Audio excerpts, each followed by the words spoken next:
It's worth asking how we got to this point. How did we get to a point where 1.5 million people visit a food bank in Canada in a month, where 1 in 5 Canadians skip meals or cut portions because they can't afford food, where we have a highest level of personal indebtedness in Canadian history, and where food price inflation forces people to cut back on eating or go to food banks, and the food bank on the corner of Jane and Finch has to move because rent price inflation has made it too expensive for them to stay there, or where we have students that literally live in homeless shelters so that they can afford to study.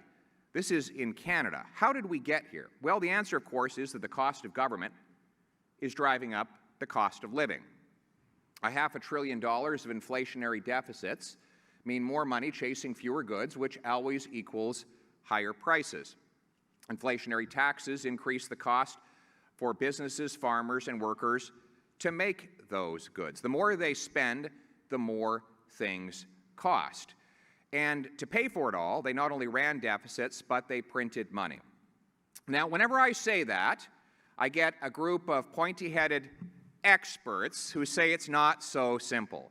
You see, quantitative easing is really not money printing. It's really just exchanging government bonds for central bank deposits. It's a technical accounting ledger thing. It really doesn't have a lot of consequence in the real economy. It's just something that really clever people who adjust their glasses and their tie at exactly the right time and fold their fingers cleverly over each other when they're talking in rooms using technical language that nobody understands. They do this stuff called quantitative easing.